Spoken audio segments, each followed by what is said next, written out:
Guys, how are you. So guys, आज का जो हमारा टॉपिक है वो बहुत ही सेंसिटिव टॉपिक है और इस टॉपिक के लिए बहुत ज़्यादा डिमांड की गई है सामने से कि मुझे प्लीज़ इस टॉपिक के बारे में बताइए। और टॉपिक का नाम है फैंटेसी ऑफ इंसेस्ट। ये जो टॉपिक है जो मैं आज उठा रही हूँ, मैं 100% श्योर हूँ कि 80% लोग इस फैंटेसी ऑफ इंसेस्ट से अपने टाइम पे गुजरे होंगे, ज़रूर गुजरे होंगे। और जब मैं इसके बारे में बताना शुरू करूंगी तो कहीं ना कहीं आप मेरे जो एग्जांपल्स होंगे और जो मैं डिस्कशन करूंगी आपसे, आप कहीं ना कहीं अपने आप को हर सिचुएशन में रिलेट कर पाएंगे। I am 100% sure. तो हम इसमें बात करेंगे what is the meaning of fantasy of incest और इसके पीछे रीज़न क्या होता है और लोग इससे क्यों प्रभावित हो जाते हैं, आप इससे छुटकारा कैसे पा सकते हैं, अपनी लाइफ में इन सब चीज़ों से कैसे निकल सकते हैं, इसी के बारे में हमारी बातचीत होगी और बहुत कुछ आपको जानने का मौका मिलेगा। बहुत ही इन्फॉर्मेटिव वीडियो रहेगी, तो लास्ट तक बने रहिएगा। सो गाइस, कोई भी मेल या फीमेल अपने जो क्लोज रिलेटिव्स होते हैं, close relatives means blood relation भी, I mean father, mother, son, brother, cousin sister, cousin brother, चाचा, फूफी, एनीबडी, अगर कोई भी मेल फीमेल इनके प्रति कोई भी सेक्सुअल डिजायर फील करने लग जाता है तो उसे ही फैंटेसी ऑफ इंसेस्ट कहते हैं। अब बात करते हैं कि इसकी शुरुआत कैसे होती है, ये पनपता कैसे है। कोई भी बच्चा जब किशोर अवस्था में कदम रख रहा होता है, जब वो किशोर अवस्था में एंटर कर रहा होता है तो उसे धीरे धीरे सारी चीजें समझ में आने लग जाती हैं। उसे डिफरेंस बिटवीन द जेंडर ये भी समझ में आने लग जाता है कि ये मेल है और ये फीमेल है। तो जब उसको ये चीजें समझ में आने लग जाती है तो जो उसका नेचर होता है वो उसके ऊपर हावी होने लग जाता है। यानी कि जो नेचर होता है उसका, वो उसे बताता है कि भाई देख, तू है मेल और सामने वाला है फीमेल। तो जब उसे इन चीजों को समझ में आने लग जाता है तो उसका जो अट्रैक्शन होता है ऑटोमेटिकली अपोजिट सेक्स की तरफ बढ़ने लग जाता है। और यही सेम चीज फीमेल के साथ होती है। जब फीमेल को भी यही फीलिंग आती है और जब उसका नेचर उसके ऊपर हावी होता है तो उसे समझ में आ जाता है कि भाई सामने वाला मेल है और मैं फीमेल हूं, और उसका अपोजिट सेक्स की तरफ अट्रैक्शन बढ़ने लग जाता है। तो ये बहुत ही नेचुरल प्रोसेस है। ऐसे में क्या होता है, जो लोग एक दूसरे को इतने टाइम से भाई बहन ही की नजर से ही देख रहे थे, एकदम से उनका जो नजरिया होता है एक दूसरे को देखने का बदलना शुरू हो जाता है। अब वो एक दूसरे को बहन भाई नहीं, लड़का और लड़की के नजरिए से देखने लग जाते हैं। सडनली क्या होता है कि उनके आसपास जो क्लोज रिलेटिव्स होते हैं वो उनमें से एज पर देयर चॉइस कि उन्हें क्या पसंद है, किसी ना किसी एक रिलेटिव को जो उनके साथ कंफर्टेबल हो और उनके बहुत क्लोज हो और हमेशा अवेलेबल रहे, उसको वो सेलेक्ट कर लेते हैं और उसके साथ ज्यादा टाइम बिताना शुरू कर देते हैं, उसकी तरफ वो अट्रैक्ट होना शुरू कर देते हैं। मेल में जो इंसेस्ट फीलिंग है कंपैरिजन ऑफ फीमेल ज्यादा पाई जाती है। रीजन बिहाइंड इट, फीमेल जो होती है उसके अंदर बाय नेचर कंट्रोल पावर ज्यादा होती है। जब उसे समझ में आ जाती है चीजें ठीक नहीं है तो वो अपने ऊपर कंट्रोल कर लेती है जल्दी और इन चीजों में ज्यादा पड़ती नहीं है। लेकिन मेल क्योंकि स्वतंत्र विचारों का होता है, हमारी जो सोसाइटी है वो डिजाइन भी कुछ इस तरह से की गई है कि वो मेल को बढ़ावा देती है हर चीज के लिए कि कोई बात नहीं भैया, लड़का है, कोई दिक्कत नहीं, हो जाता है। तो ये चीजें, उसकी जो स्वतंत्र प्रवृत्ति होती है, हर विचार मतलब जो खुला दिमाग जो होता है उसको और बढ़ावा देती है, उसकी इमेजिनेशन और खुल जाती है चीजों को लेके और वो इन चीजों में ज्यादा इन्वॉल्व होने लग जाता है। अब जो दूसरा रीजन होता है, वो दूसरा रीजन क्या होता है जिसमें जो गलती होती है वो हम बड़े लोग भी करते हैं। जैसे क्या होता है कि जो पेरेंट्स होते हैं, जो बड़े होते हैं, वो अपने बच्चे को बच्चा ही समझ रहे होते हैं। अब भले आपका बच्चा आपके लिए बच्चा ही है, लेकिन कुदरत तो उसे बड़ा करके छोड़ेगी ही, उसे आप नहीं रोक सकते। तो ऐसे में क्या होता है, बच्चा तो धीरे धीरे बड़ा हो ही रहा होता है, उसे चीजें समझ में आ रही हो। अब मदर है या सिस्टर है, वो अपने भाई के सामने, अपने बेटे के सामने ही कपड़े भी चेंज कर लेती है, ये सोच के कि मेरा भाई जो है वो तो अभी छोटा है या मेरा बेटा जो है वो तो अभी छोटा ही है। अब होता क्या है कि बच्चा तो बड़ा हो ही रहा है लेकिन उनकी नजर में वो छोटा है। तो ऐसे में क्या होता है, क्योंकि उसके अंदर क्यूरियोसिटी बढ़ती है कि अरे मैंने ये क्या देख लिया, तो जो उसके अंदर क्यूरियोसिटी होती है वो एकदम से बढ़ती है और बम की तरह फटती है और वो क्या होता है, उसका अट्रैक्शन और ज्यादा बढ़ जाता है। वो क्यूरियस हो जाता है चीजों को जानने के लिए क्योंकि वो चीजें देख रहा होता है और उसका दिमाग काम करना शुरू कर देता है और वो धीरे धीरे अपने रिलेटिव में से ही किसी को ढूंढने लग जाता है और उसकी तरफ अट्रैक्ट हो जाता है जो उसके पास 24 घंटे अवेलेबल रहे और वो उससे इस चीजों को जान सके, तो उसका अट्रैक्शन उसकी तरफ बढ़ने लग जाता है। लड़कियों के लिए, आई मीन जो लड़कियां होती हैं उनके लिए पहला प्यार उनके पापा होते हैं और जो लड़का होता है उसके लिए पहला प्यार उनकी मम्मा होती है। जब बॉडी में हार्मोनल चेंजेस आना शुरू होते हैं किशोर अवस्था में तो वो सबसे पहले अपने मम्मा और अपने पापा की तरफ ही अट्रैक्ट हो जाते हैं और ये बहुत नॉर्मल है। तो जब ये चीज़ें हो रही होती हैं तो उनके उनके दिमाग में सिर्फ एक ही चीज़ होती है कि मेरे पापा मुझे सबसे ज़्यादा प्यार करते हैं या फिर मेरी मम्मा मुझे सबसे ज़्यादा प्यार करती है, तो वो उन्हीं की तरफ अट्रैक्ट होना शुरू हो जाते हैं। ये 80% लोगों के साथ होता है, 80% लोग इससे अफेक्टेड होते हैं। ये बहुत नेचुरल सा प्रोसेस है। अब क्या होते हैं, दुनिया में दो तरह के लोग पाए जाते हैं। एक होते हैं मेंटली बहुत ज़्यादा स्ट्रांग होते हैं और दूसरे होते हैं जो मेंटली बहुत ज़्यादा वीक होते हैं। अब यहाँ पे मेरा वीक कहने का मतलब, आप समझना इस चीज़ को, मेरा वीक कहने का मतलब क्या है। वीक मतलब जिनमें सेक्स कुछ ज़्यादा ही भरा हुआ होता है। देखो, हम सभी जो लोग हैं ना, वो ऊपर वाले की बनाई हुई कुदरत का हिस्सा है। और वो जो ऊपर वाला है वो हर इंसान को एक अलग अलग गिफ्ट देकर भेजता है। किसी को वो आर्ट ज़्यादा दे देता है तो किसी को सेक्स ज़्यादा भर देता है।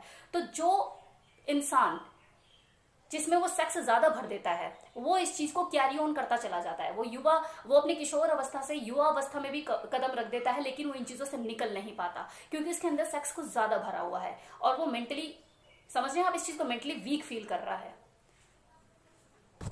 जानते हैं या ये कह लो कि जानती है कि रिलेशन क्या है, लेकिन क्या है, वो इन चीजों से निकल नहीं पाते, वो इसी में ही घूमते रहते हैं।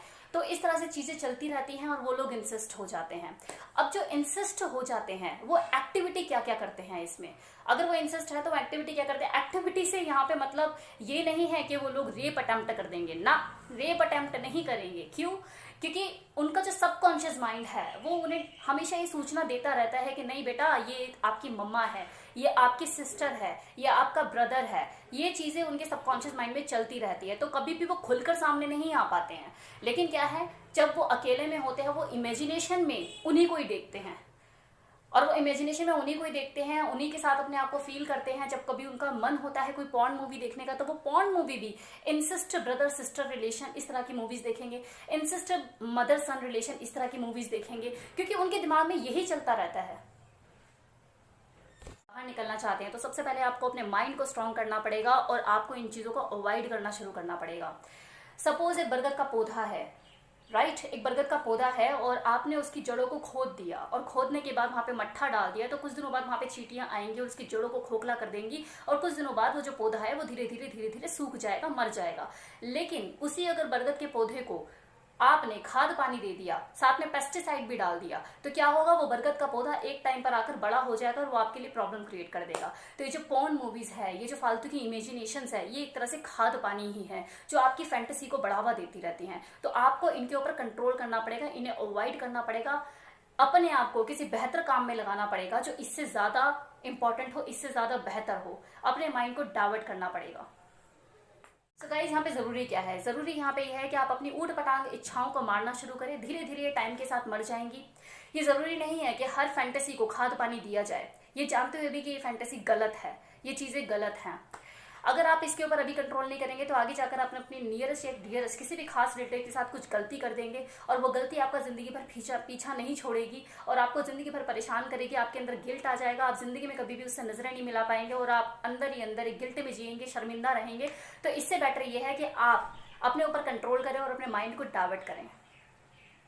बात करी बड़ों की, अब हम बात करेंगे बच्चों की। वो बच्चे जो किशोरावस्था में कदम रखते हैं और वो क्या क्या एक्टिविटीज करना शुरू कर देते हैं। अब यहाँ पर जो पेरेंट्स है, पेरेंट्स का बहुत इंपॉर्टेंट रोल होता है। यहाँ मैं बात करूंगी पेरेंट्स के लिए कि पेरेंट्स को अपने बच्चों का ध्यान कैसे रखना है। माना कि आपका जो बच्चा है वो दुनिया का सबसे अच्छा बच्चा है, लेकिन इस बात को अपने मन तक ही रखें और अपने बच्चे के ऊपर ध्यान देना शुरू करें ताकि वो दुनिया का सबसे अच्छा बच्चा बन के रहे।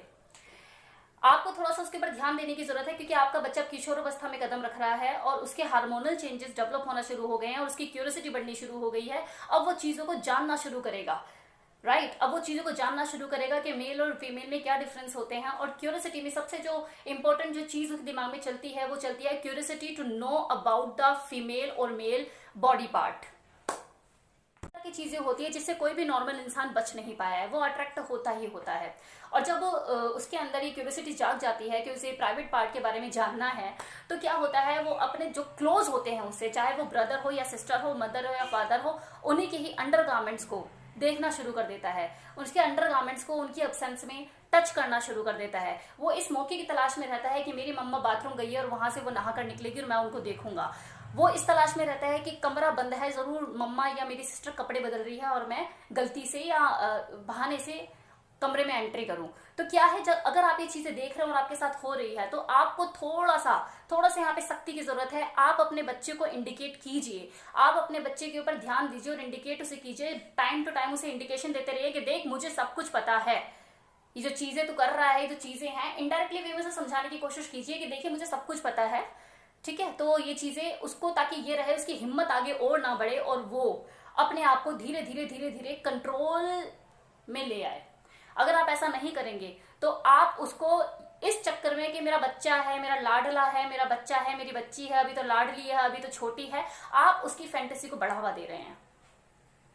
अभी मैंने बात करी किशोर अवस्था की बच्चों की कि वो कैसे इंसिस्ट हो जाते हैं। मैंने बात करी युवा अवस्था के बच्चों की, जो युवा अवस्था के जो लड़के होते हैं वो कैसे अफेक्टेड हो जाते हैं और उन्हें क्या करना चाहिए। अब मैं बात करूंगी उस एज ग्रुप की जो 35 से 40 के बीच में आते हैं, 50 साल के बीच में आते हैं और वो इंसिस्ट हो जाते हैं अपने ही घर में अपनी ही बच्चियों की तरफ। वो भतीजी हो सकती है, भतीजा हो सकता है, चाचा हो सकता है, चाची हो सकती है, फूफा हो सकता है, फूफी हो सकती है। तो ये जो इंसिस्ट फीलिंग होती है वो किसी एज की मोहताज नहीं होती, वो किसी भी एज ग्रुप के लोगों को अफेक्ट कर सकती है। लेकिन इसमें जो 35 या 40 या 45 साल के जो एज ग्रुप के लोग होते हैं ना, अगर उनको इंसिस्ट फीलिंग आ जाए अपने से छोटे के लिए, और वो उसकी भतीजी हो या भांजा हो या भतीजा हो, तो कुछ जगह पे इसका बहुत बड़ा नुकसान भुगतना पड़ता है और जिंदगी तबाह तक हो जाती है लोगों की। कैसे, अब मैं आपको ये यहाँ पे चीज समझाना चाहूंगी, आप इसे ध्यान दीजिएगा और ध्यान से सुनिएगा। कि किशोर अवस्था में तो आप हो, तो जाहिर सी बात है, आप किशोर अवस्था में हो तो आप लड़कपन की हरकतें करोगे, राइट। कुछ ना कुछ आपसे गलतियां होंगी, लेकिन उसमें क्या होता है, वो मौके की तलाश में होता है और वो देखता है कि कहाँ गलती करे और वो अपने नंबर बनाने की कोशिश करता है आपके फादर और मदर के सामने, आपके क्लोज रिलेटिव्स के सामने, कि देखो ये ऐसे बिगड़ रही थी, मैंने इसे यहाँ से संभाला, देखो ये ऐसे गलत कर रही थी, मैंने यहाँ से संभाला। और जब वो पूरा एक अच्छा, कहते हैं ना, उसका इमेज एक बहुत ही अच्छे इंसान की तरह डेवलप हो जाता है और एक बहुत ही एक अच्छा पर्सन वो अपनी इमेज बना लेता है आपके मम्मी पापा और आपके फैमिली मेंबर के सामने, तो जब वो अपना ट्रम्प कार्ड खेलता है उसके साथ कुछ गलत करने की कोशिश करता है, तो क्या होता है, उंगलियां किसके ऊपर उठती है, उसी किशोर अवस्था लड़के या लड़की के ऊपर, क्योंकि वो तो अपनी इमेज बना के बैठा हुआ है। अब ऐसे में क्या होगा, वो खुद भी कंफ्यूज हो जाता है या खुद भी कंफ्यूज हो जाती है, यार जो मेरे साथ गलत कर रहा है ये तो मेरे को बचाने के, उसने तो मुझे हमेशा बचाया है, या आज ऐसा कैसे ये चीजें कर रहा है, उसका इतना माइंड डेवलप नहीं होता। और धीरे धीरे जब वो अपनी सिचुएशन को अपने पेरेंट्स को भी बताने की कोशिश करती है, तो क्योंकि पेरेंट्स के सामने तो आपके बच्चे की, आपकी खुद की इमेज पहले से ही डाउन है और वो पहले से नंबर बना के बैठा है, तो उसमें क्या होता है कि जो पेरेंट्स होते हैं आपको ही गलत लेके जाते हैं कि नहीं, जो बचाने वाला है वो कैसे गलत हो सकता है। तो यहाँ पे जो इंसिस्ट फीलिंग होती है ये एक तरह से मतलब कि शैतानी फीलिंग होती है और ये किसी की जिंदगी पे बर्बाद कर देती है। तो जो 15 या 16 साल की जो लड़की या लड़का होता है, जो उसकी स्ट्रगलिंग फेज जो होता है, जो 20 या 25 साल में उसकी जिंदगी में आना चाहिए, वो 15 या 16 साल में ही आ जाता है। कुछ जो हल्के लोग होते हैं, हल्के बच्चे होते हैं, वो इन चीजों से टाइम के साथ उबर जाते हैं और अपनी लाइफ में मूव ऑन कर जाते हैं। लेकिन जो डोमिनेंट पर्सन होते हैं, जो रूल करने के लिए बने हैं, रूल होने के लिए नहीं बने, वो इन चीजों को नहीं भूल पाते। और जब वो नहीं भूल पाते तो उसके बाद उनका स्ट्रगलिंग पीरियड वहीं से शुरू हो जाता है और वो हमेशा अपने लिए स्टैंड लेने के लिए कोशिश करते हैं, हमेशा स्टैंड लेने के लिए अपने लिए खड़े होते हैं। तो मैं उन लोगों के लिए बोलना चाहूंगी जो 35 से 40 साल के लोग हैं कि आपके दिमाग में जो शैतानी जो चीजें चल रही होती है ना, राइट, जो शैतानी आपका दिमाग चल रहा होता है, तो प्लीज उस पर कंट्रोल करने की जरूरत है। क्योंकि अगर आपने ऐसा नहीं किया तो वो किसी की जिंदगी बर्बाद कर सकता है। हो सकता है वो जो इंसान हो, जो 15-16 साल का बच्चा है, क्या पता उसका रिलेशन के ऊपर से विश्वास ही उठ जाए, क्या पता वो जिंदगी में कभी किसी के ऊपर विश्वास ही ना कर पाए, और होता भी है। फिर वो अपने रिलेटिव्स, अपने घर में सबसे दूर हो जाता है, वो उनके ऊपर विश्वास ही नहीं कर पाता, अपने आप को अलोन फील करने लग जाता है। और जो प्यार उसे घर में मिलना चाहिए, जो प्यार उसको चाहिए घर वालों से, वो उस प्यार को बाहर की दुनिया में ढूंढना शुरू कर देता है। और जो बाहर की दुनिया होती है आपको पता ही है कि कैसी है। तो कई बार जो फैंटेसी होती है ये इस तरह का खतरनाक रूप भी ले लेती है। तो इसलिए मैं हमेशा कहूंगी कि इस तरह की फैंटेसी गलत है, इसको बढ़ावा नहीं देना चाहिए। जरूरी नहीं है हर फैंटेसी को हवा मिले, हवा पानी मिले। तो इस तरह की फैंटेसी गलत है, इनको बढ़ावा नहीं देना चाहिए। जरूरी है इस तरह की फैंटेसी को यहीं दफनाया जाए, इन्हें हवा ना दी जाए, इन्हें हवा पानी ना मिले, इन्हें खाद पानी ना मिले, वरना ये शैतानी रूप लेकर कुछ भी कर सकती है किसी के साथ. So thank you so much.